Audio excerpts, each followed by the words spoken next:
Hey, take off these fucking glasses. Welcome, everybody. Look up, watch out. It's Keep Up, which is still with your boy Stilvin Sane. I am giving you everything trending in the world of Keep Up to us with your boy Stilvin Sane. I said that twice. I'm just excited. I'm reformatting the show once again. We're in an experimental. I just combined those two words. Part of the show. Anybody that has stuck with us, that's fine. The audience will get there as long as we are creating a quality program. We're not going to lean too far into anything anymore. I have been just testing out stuff. This episode is not brought to you by this juice. Just saying. But again, anything trending, whether it's social media, TV, film, politics, I think I've been leaning too far into that. That's fine. But now it's just going to be a hodgepodge of things. We're also going to start rotating guests next week. So look out for that. That will boost up the audience once again. That's when the audience was at our all-time high. And we're very thankful for that. I will be upping some equipment as well. But let's give you a preview of what we're going to talk about today. Welcome back to another unfiltered and unpredictable episode and unapologetically real episode. I hate when people call themselves real. Depending on y'all to tell me that.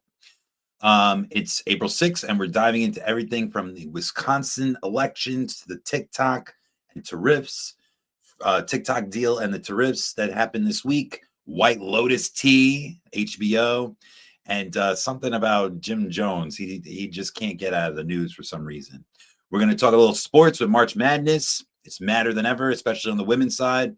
Trump's golfing during a Lithuanian debacle with the soldiers, and Cybertruck being the GOAT at recalls and being one of the biggest auto mistakes of all time. Let's fucking do it. What the fuck is happening? Right now, there are hands-off protests. Gen Z college protests continue, growing tension around the campus politics.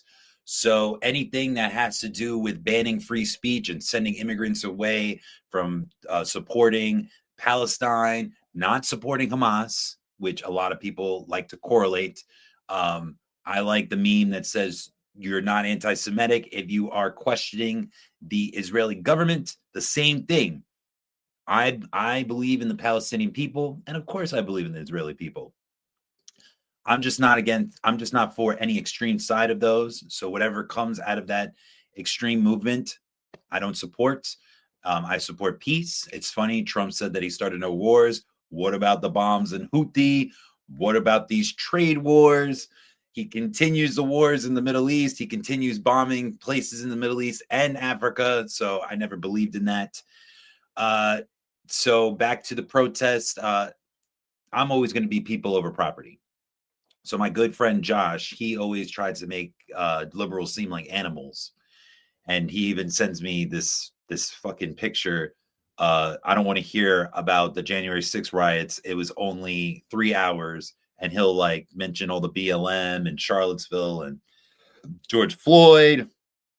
He'll mention, and even right now, going to the Tesla dealerships and going to people with Teslas. So I don't want anybody inconveniencing someone, but the reason why I am giving this simplified approach to this is people over property. So people can't be brought from the dead yet, at least. Who knows with all this DNA shit going on. But property can be redeveloped, can be insured, can be brought back. Money is an intangible thing at this point. We're almost $40 trillion in debt. What's more debt, to be honest? I know that a lot of people, especially that are on the tariff side of things, even though it's failed with President McKinley, it's failed with other presidents right before the Depression. He's taking a gamble right now, so we'll see how that goes. But a lot of markets, it's been 2 down days in the market, one of the all-time lows since the pandemic when he crashed the economy last time. And so a lot of people are upset at the way that the reason why they're saying hands off is hands off my freedom of speech. Elon Musk, hands off my Social Security, hands off of my aid for USAID. hands off the federal grants, which the Supreme Court just sided with the Trump administration on a narrow victory for him, freezing grants for teachers, even though that was going to expire within 3 days anyway, but that was a win on his part. As a matter of fact, New York State said that they're not going to comply with the executive order of expelling DEI out of their programs, which is a gangster move until you see the data. New York State only gets 6% of its funding from the federal government. So they have money to stand on their principles. Anybody would. But I support these Gen Z people. Of course, I'm always going to support more peaceful protests. But to be honest, I don't know if Frederick Douglass actually said this, but he said that change only happens through force. And unfortunately, not a lot of people have time to wait for another election or to wait for a quarter of the population to dictate what happens. That's what I have to say to these people. I have never been on a picket line. I've never been on a protest myself, to be honest. I don't think so. But the way that I do it is voting. And I wish less people would protest. I'm all about it, though. Keep protesting. But I wish that number would go more towards voting. I guarantee you, and I've been around people who protest, and I've talked to people, and some of them don't vote. So it's kind of like an oxymoron.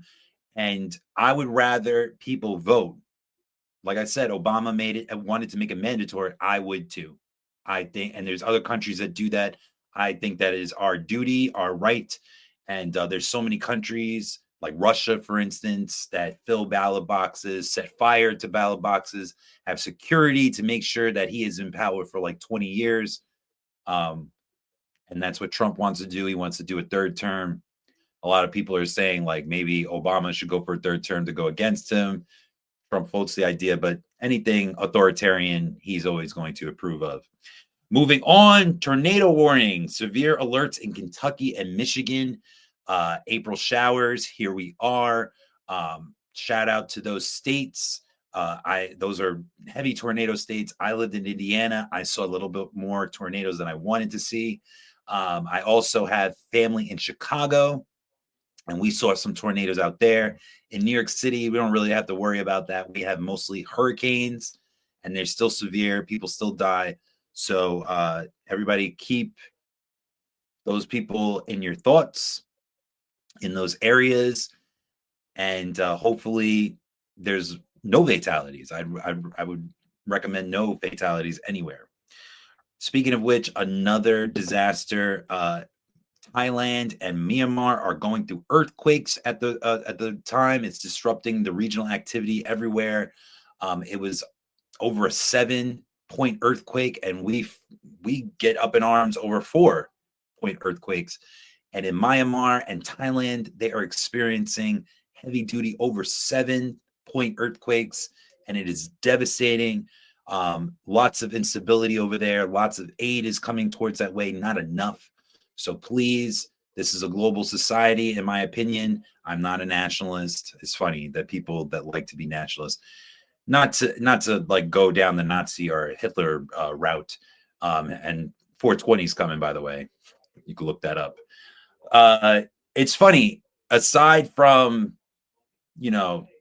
eliminating Jews and people of color and people with disabilities, that's the roundup that he had during that time. Everybody likes to follow the blueprint other than that. As long as people exclude that part, they can do the nationalist ideas, the fascist ideas that came from Mussolini. He invented fascism. As a matter of fact, Mussolini's descendant is the leader of Italy right now and was at the inauguration. So Le Pen from France, she just got in trouble for embezzlement, and now she cannot run for 5 years. There's protests going on over there. It's crazy. It's crazy. Let's talk about Cybertruck, a top auto failure. There's been many failures. The auto industry always tries to pilot new vehicles and stuff like that. But this in particular, Elon is a big bragger, and he loves to make bold predictions. And so he said that the Cybertruck was going to be around 240 or 250 1,000 purchases per year. He predicted that. And he's made those predictions before. And he's actually won some predictions, to be honest. But this one was a dud. Not only people setting fire to this large dumpster fire truck, it's getting recalled. It got recalled 8 times, almost as many times as Trump has filed for bankruptcy. So Cybertruck, sayonara. I thought it was fucking ugly to begin with. People started putting stickers and what's it called, the tight wrap on it to make it look better. It did not look good. Even if you put a Trump bumper sticker on it, still doesn't look good. Looks even worse. The memes have been merciless. I've actually posted on some of my social media what it looks like. They are getting ruthless. So keep making Elon cry. I do not like him. I'm never that much of the underdog dude, but when it comes to him, not a fan. Also, not a fan of using your spouse as a cheat code. And I know that sounds funny because it sounds like infidelity. But if you are using your spouse to get out of activities and hanging out with your friends, you are a fucking loser. And I'm not calling anybody specifically. I know it sounds like it. I'm really not. There's been many people in my life that has done this. Specifically, someone who doesn't watch the show, so I'll call him out. I love you, Thomas, my brother. Mwah. Gave me my first nephew, Benjamin. He does that all the time, and he admitted it. He admitted that, like, he is not the social butterfly that his wife is, so he'll use his wife. Shout out to her too. She's a blessing, Michelle. She'll use him to get out of plans and to say no to hanging out with the boys and stuff. Not that he doesn't like to, but he doesn't like it as much as the average individual does. And so he will use. So I have friends who do that. I have relatives who do that. I have uncles who've done that. And so, in my opinion, you are an ass. Life is short. So if you're just using it to huddle in with your family and to be hermits, not a fan of that.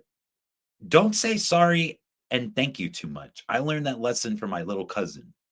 Shout out to Anama. She used to be the social media manager of this program. Love her to death. She is so talented. She is doing music. She is acting. She has her own businesses. So many verticals, so many places that she is a talent. And I don't say that lightly, by the way. I am a creative myself. And when I see somebody with that kind of talent, I just can't hold it in. And when people are not talented, I'm not very good at lying about it. So shout out to her. So the reason why I'm saying this is I was going to say thank you to one of my other cousins who has provided some tech to the show. And it was like 3 things, but he's also been unreliable in other aspects of my life. So if I said thank you just too much, it would make him feel that I am in debt to him. And you got to save those. And the same thing with sorry. And my bad, back to Anama. Anama, one time I was glorifying people that I was working with through her network. And I kept saying how much I appreciated their talent. And she pulled me to the side, and she's younger too. And she goes, Vince, you're talented too. Stop bigging everybody up like that, because they're going to think that you're some simp, that you're some person that is just trying to up everybody's riz and shit like that. And I'm like, I'm not trying to do that. I just really, it's hard for me to recognize. It's hard for me. I'm not usually around talent like that. And unfortunately, I know that everybody says surround yourself with people that want to do the same thing for you. It's hard. It's hard. I have too many people that just want to do their own thing and want to put their nose to the grindstone and get back on the hamster wheel and be just a worker bee. And that's not me. And it's hard to surround myself. And one day I will. But she just said, yo, you're cool too, basically. And stop acting like these people are cooler than you. So lesson of the day, do not say thank you too much, and definitely don't say sorry too much, because people will definitely hold it against you. April Fools happened last week. We didn't really touch up on it.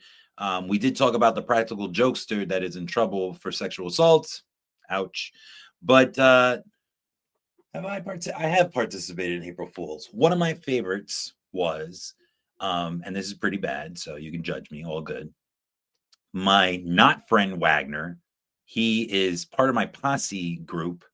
It is a foundation that diversifies college campuses. That's why I'm for DEI, and that's not the only reason, but I'm for affirmative action because I saw campuses that were lacking diversity, and we're really, really in the dumpster for it. Anywhere that's not diverse, it doesn't matter. It doesn't matter. I don't care. Right now, we're trying to balance the scale. So if something's all Black or all women or all Asian or all disability, whatever the case may be, that is just trying to balance the field. But at some point, even those are going to get redundant, and you always need different people. So, for instance, I know this is not a typical case, but sometimes I have been hired to projects or jobs because I am a male, and it was either dominated by a woman, some gender, or another type of demographic. And so I always feel like those are always going to win out. But that was the precipice, not precipice. That was the goal of Posse, to make sure that you felt like you had a network going with you to these severely lacking places of color. And so I was basically the real world for that campus. But Wagner, I don't like him. I tried to like him, especially that he was in my scholarship group. I tried a couple of times. It really flatlined the last time I had a group meeting, and a majority was my fault. It was the way I reacted, but I just didn't take kindly to the way he is. They respond to him differently than I do. But anyway, back to where he wouldn't like me. He is a Jehovah's Witness, and he practices sexless life before marriage. And now he's married, so I hope he's getting his groove on. Shout out to him and his wife. Congratulations. And I one time I took Jergens body lotion and I put it in a condom, and I put it under his pillow, and I made it seem like he was knocking the boots. He was so upset. Of course, he accused me, and he accused correctly. It was me. I pranked him. And he was very upset about that. I didn't give a shit. And then the other prank was when on him, these are the top two I could think of. I've done many pranks, by the way. A lot of people are like, that you play too much. Yeah, true. But back to him, I also Jehovah Witnesses don't celebrate birthdays. So one time I bought a bunch of balloons, a birthday card. I put like a gift with nothing in it, and I wrapped it up, and I put it in his room, and it like was very, very obnoxious. Very upset about that too. Knew it was me. But let's talk about a prank that the all-time prank that someone did to me, and it was awesome. It was awesome. Shout out to Brandon. Wagner was a part of it. I think some other people, especially, they knew that I was a practical joker myself. They took all my furniture from my room and put it in a closet one day. I came in, opened the door, nothing. Laptop, chair, nothing. It was bare bones. It was like jail, but worse, because there was no toilet or sink inside. It was crazy, but it had windows, so maybe not so bad. But no, and then they told me where it was, and I think they helped me a little bit, but all good. But what you really helped me was gain perspective, because people are not very good at pulling pranks on me. I think one time somebody tried to put toothpaste in my mouth while I was sleeping, and I woke up. That was corny. Oh, one time my brother-in-law had me do the cinnamon challenge, and that was crazy. I like coughed up cinnamon dust. It was fucking nasty. Shout out to him. He definitely caught me on that one. And yeah, that's it. So I hope everybody enjoyed the April Fools without faking a pregnancy, without faking a disease, something that's like detrimental. Those are not funny. Like, I got cancer and you really don't. Don't fucking play with people like that. That's whack. So anyway, Easter's coming up. It's on 420. Dope. I love 420. I'm a big cannabis enthusiast. I have a nephew that'll probably be there. Ben, baby Ben. Love you, Ben.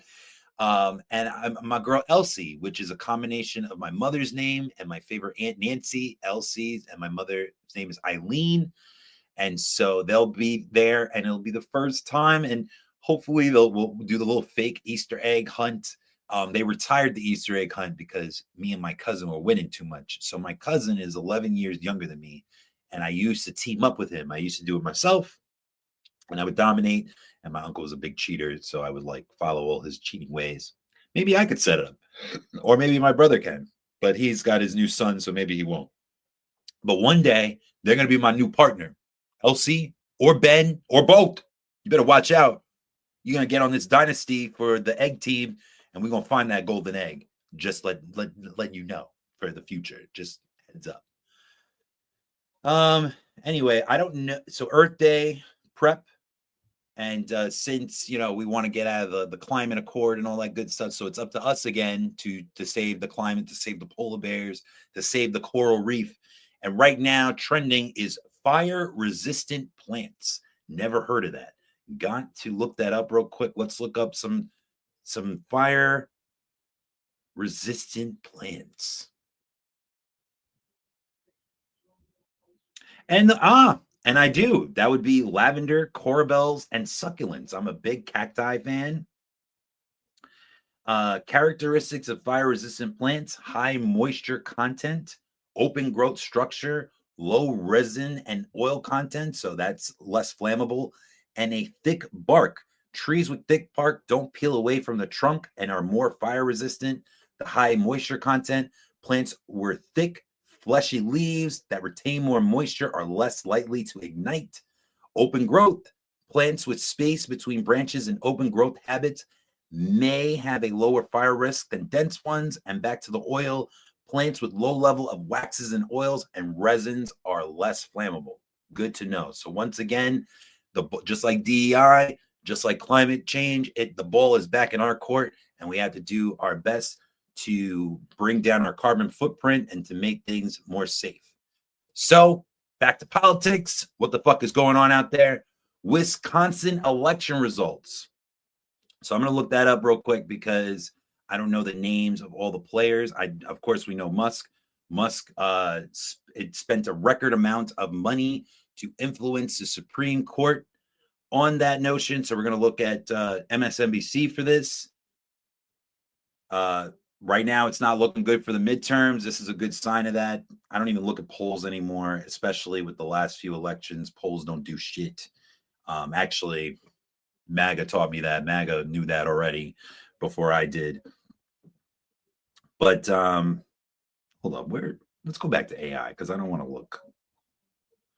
So Susan Crawford, she's a liberal-backed candidate, won the election for the seat of Supreme Court, defeating heavily MAGA-supported Judge Brad Schimmel, who was backed by the state Republican Party. The victory allows the liberals to maintain their narrow 4-3 majority in the court.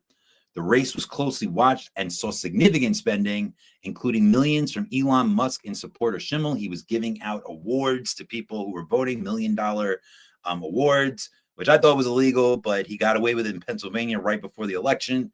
So all good. Crawford received 55% of the vote compared to Schimmel's 45%. So it wasn't a runaway, but it definitely was significant.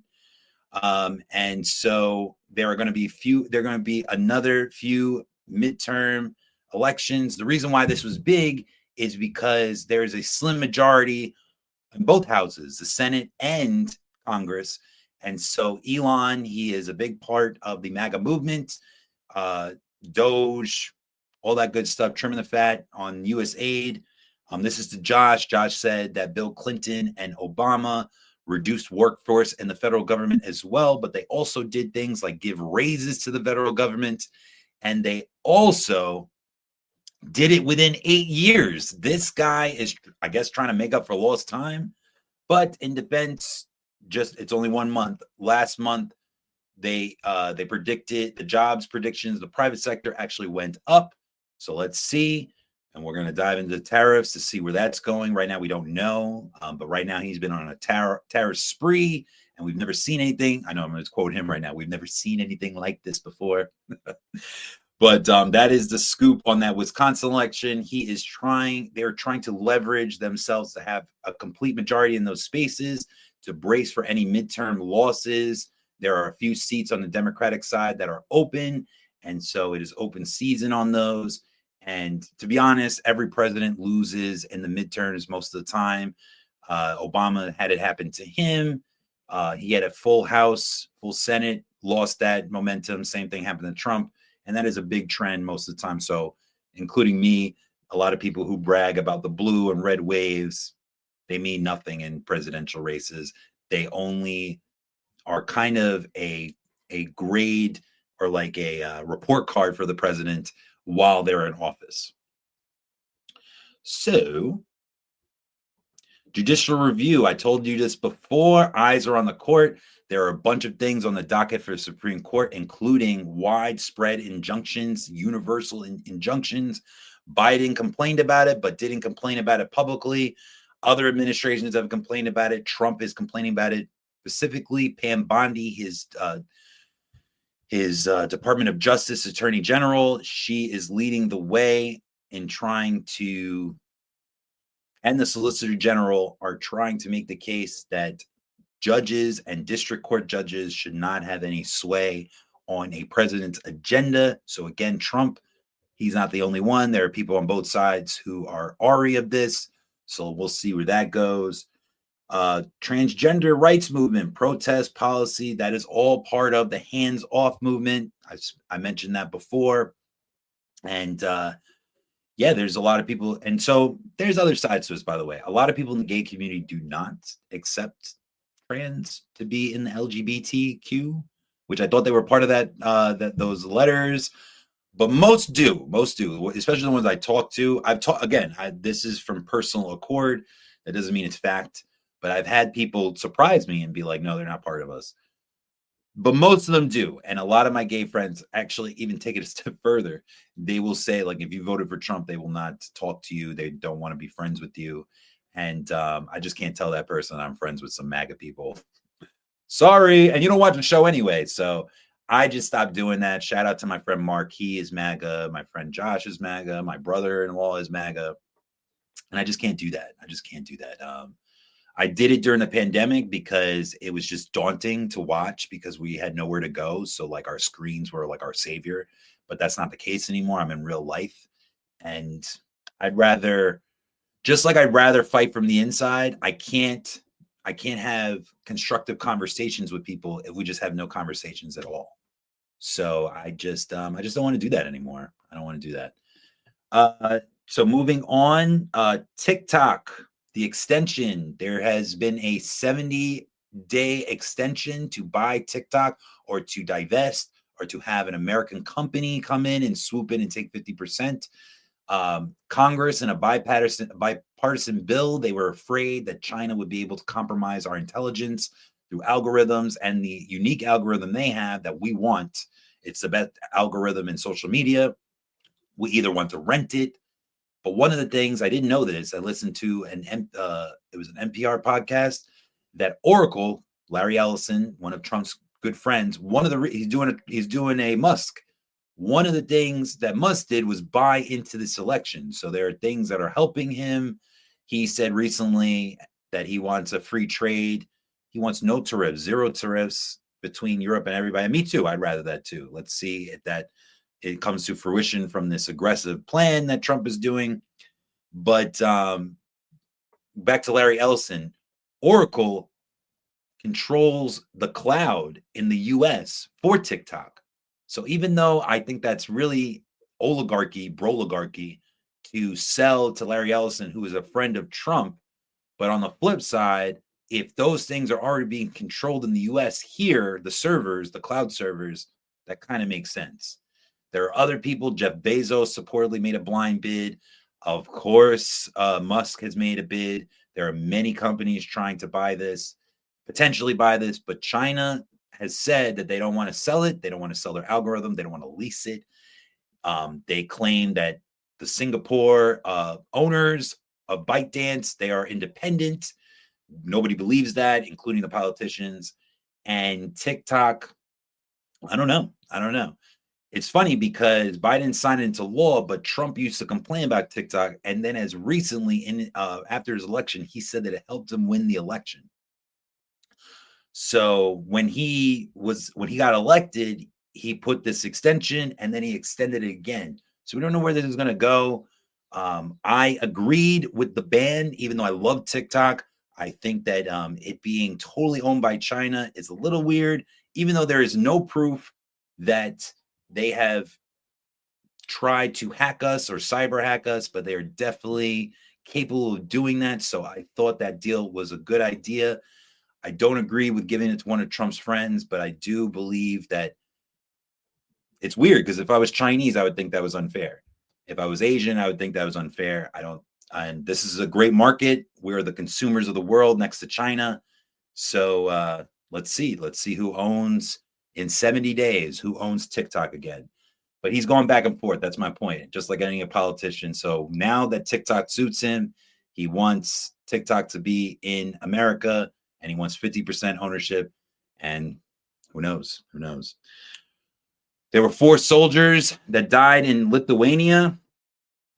And, a president can't be in all places at once. They ain't Jesus. And right when this financial meltdown is happening, a lot of people are judging him from going to the Live Golf Tournament. That is the competitor to the PGA. They're trying to merge. Tiger Woods is heading that brokerage, and it hasn't happened yet. A lot of golf players were exiled that used to be championed by different people. I forgot his name, but it's doing well. It's doing well, but they were supposed to merge. It didn't happen. They're still negotiating that. Same thing with TikTok. But a lot of people are upset that he skipped the memorial for these 4 soldiers to go to the Live Golf Tournament. Ouch. But I'm sure other presidents have ditched these things before too. I think so. I'm pretty sure that's happened. Not too often, but a lot of people come at Trump for that. And Hegseth was at the ceremony, rightfully so, but Trump was at Mar-a-Lago for a fundraiser, and then he was at the Live Golf Tournament. Priorities. You're either on the campaign trail or you're at the country club circuit. What the fuck did I watch? So let's get into TV and film culture. Russell Brand is back in the headlines. He was making a comeback, but now controversy and chaos. He has been accused of a rape. And I believe they're charges. I don't even think it's a lawsuit. Yep, charged with rape and sexual assault by the UK police. He's also been married to Katy Perry. He did it by text. Nobody's really a fan of him anymore. He rightfully so was a Despicable Me villain, a recurring role. He has played on Get Him to the Greek, Forgetting Sarah Marshall. Talented comedian, talented person, but seems like a sleazebag in my opinion. I don't know him at all. Can't officially say that. But no, I'm not a fan of anybody being where there's smoke, there's fire. But it seems like anybody affiliated with this MAGA movement, that seems to be either a trick of the trade, witch hunt on the other side to apply to them, or it just seems like they both canoodle at least with these Roman Polanski, Jerry Epstein motherfuckers. Who knows? It really sucks. Sorry for Russell Brand fans. You guys got to go through this, and so sorry to the victims that are affected by this. Outside of this predicament and the people accusing Russell Brand, if he is innocent, shout out to his family, but it doesn't look good. He has been charged in connection with 5 offenses involving 4 women between 1999 and 2005. They include 1 count of rape, 1 count of indecent assault, 1 count of oral rape, and 2 counts of sexual assault. His statement to counter this was on X. I was a drug addict, a sex addict, and an imbecile. But what I never was a rapist. Yeah, we all aren't. I've never engaged in non-consensual activity. Well, the law will let us know about that. White Lotus, one of my favorite shows. Season 3, new locations. It's in Thailand. New bodies. Shout out to Lisa from Blackpink. She is amazing on that show. Jason Isaacs from Harry Potter. My girl Parker Posey, a lot of cuties. The girl from Cruel Intentions is the daughter. Got really cool cast. It was a little slow to begin the season, but then once some incest came in, some violence, some intrigue on the boat, drugs. That Go Mike White. Supposedly the next season is going to be at a vegan resort in Mykonos, Greece. Why not? The show is white hot. And keep it going. Go HBO. I just there's they're doing right now. They stay consistent. Somebody called Apple TV the new HBO. Not that I don't like Apple TV. I love Apple TV, but they got a lot of catching up to do. I don't even think Netflix caught up, in my opinion. They just changed their whole branding to black. But again, shout out to HBO, not to Discovery HBO, by the way. They're fucking that up. A lot of people say David Zaslav's got to go, and I'm one of them. So, but White Lotus is one of their best. Beatles biopic. I'm going to look this up. Sam Mendes was going to come out with one movie for this biopic, and he's going to come out with 4 instead. And so let's search that real quick because there are several prominent actors that are going to be in this. Sam Mendes is directing 4 separate films, each focusing on the different Beatles members: John Lennon, Paul McCartney, Ringo Starr, and George Harrison. All films are set to be released in April. I would say simultaneously, but just probably in the same month in 2028. So you got time. He's known for American Beauty, Skyfall, and 1917. Skyfall is one of the James Bond movies. Aaron Taylor Johnson supposedly is pegged to play the next James Bond. Pierce Brosnan, a former GoldenEye, gave a salute to him and the endorsement. He also played in one of his movies. I forgot what it was called. But again, it's going to be 4 separate films, each told by the perspective of the different members. They will be released in 2028. The casting: Paul McCartney will be the great Paul Mescal from Gladiator Part 2. Harris Dickinson, I don't know who that is, will play John Lennon. Barry Keoghan, he is the guy that used to date Sabrina Carpenter, and he played in Bird recently.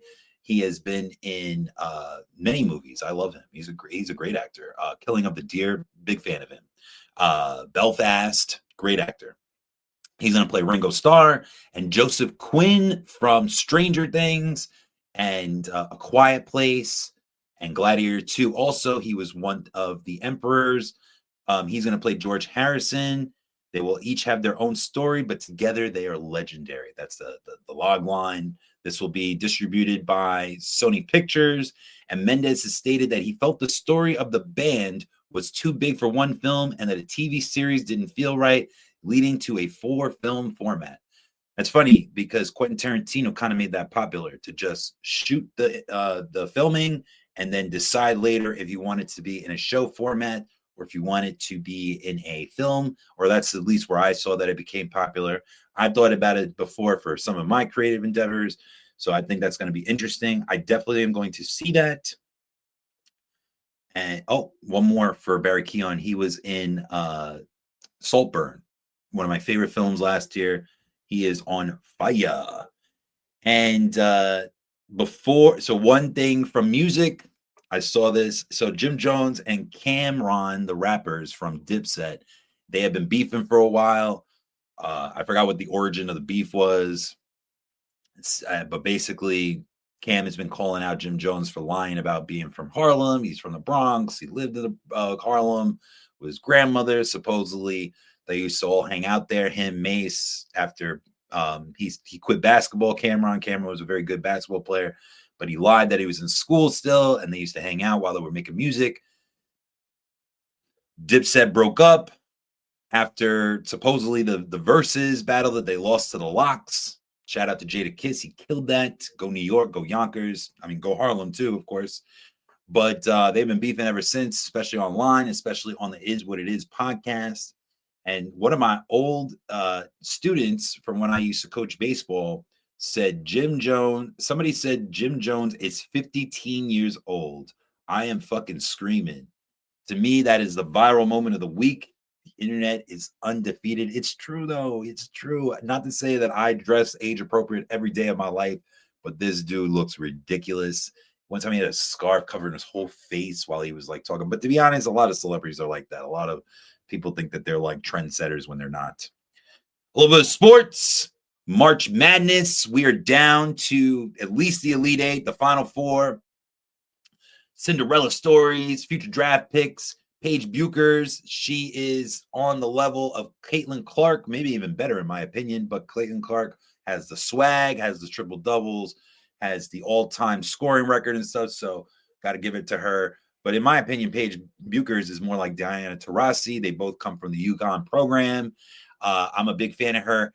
But what's her name? Dawn Staley, the coach of the South Carolina Gamecocks, they're facing each other in the finals. Gino Auriemma versus Dawn Staley, huge.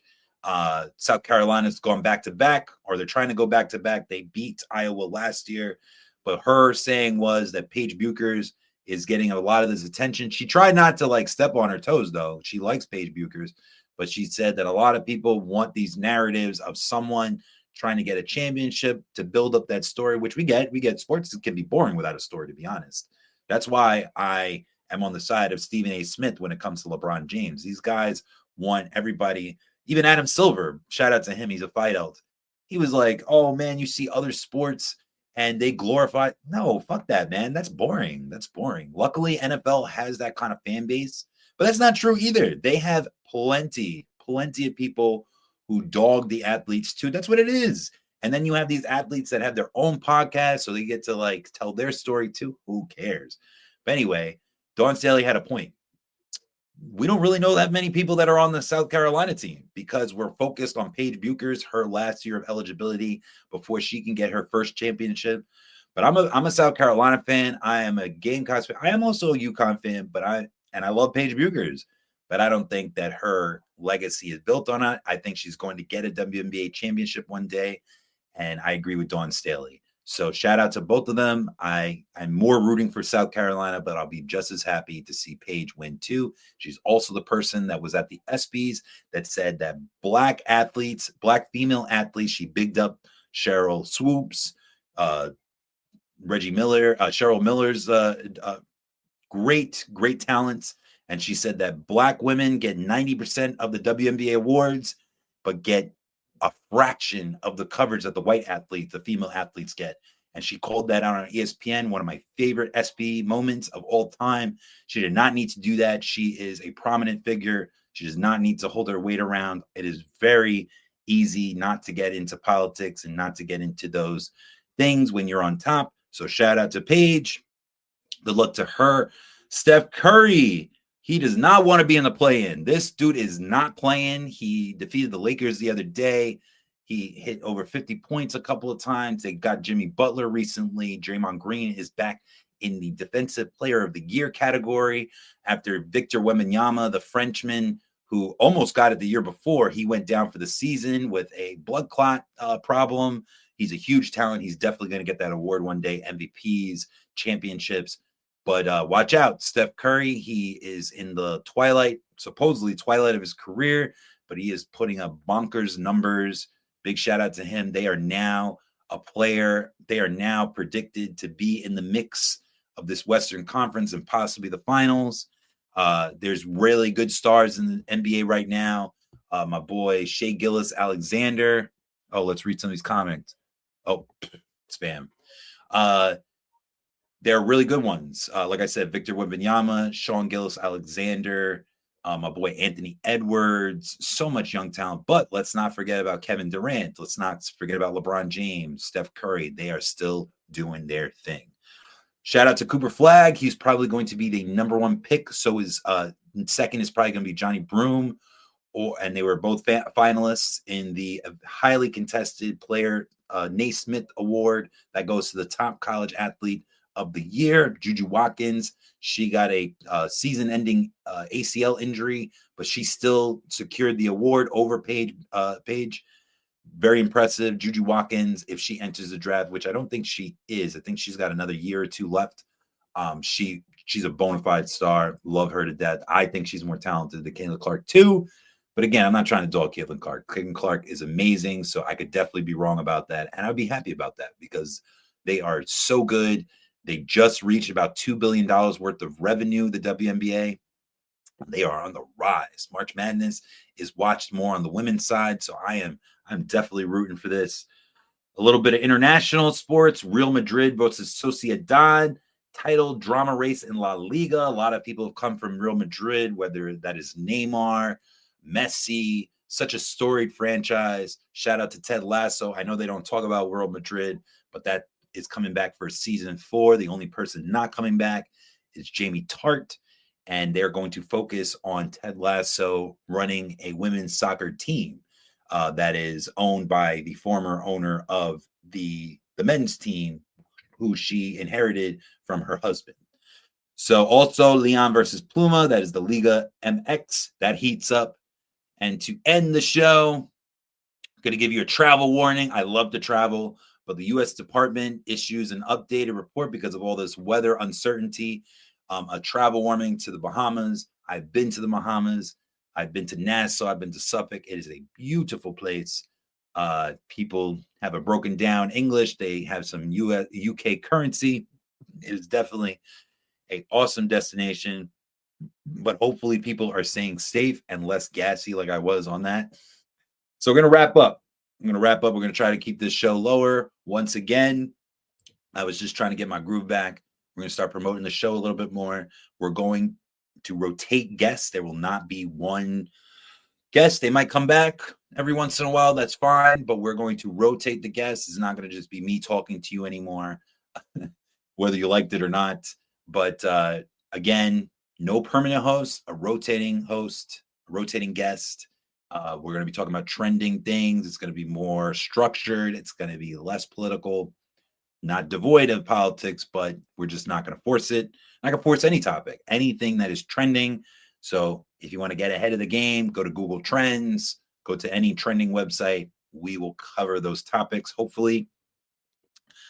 That's it. If your spouse gets you out of plans this weekend, tell them I said thank you, but not too much. Remember, we're cutting back on that. From page bukers to fire-resistant plants, we covered it all. Stay safe if you're in tornado zones and thinking about the Bahamas, and keep your White Lotus theories coming. Just don't do any spoilers. I tried to keep that spoiler-free. Like, subscribe, share the madness, and always keep up. You better shut the fuck up, listen up, and keep up with your boy Still Insane. Over and out, homies. Thank you to all my viewers and listeners. Catch us wherever you pod. Follow all our pages. We are independent media, so please make sure that you are, again, subscribing and supporting the show. I have a Cash App. I have Venmo. I have all those things. If you want to buy me a cup of coffee, once again, shout out to Jen Graziano. Love her. Calorie, actually. She's married. She's a wonderful person. And shout out to Oscar. Shout out to Neil. Shout out to a bunch of people that watch this show, that are big fans of the show. I really appreciate you. Shout out to my Twitch community that we're streaming live on. And hopefully you guys will be bringing up the audience as well. Peace. Over and out, homies.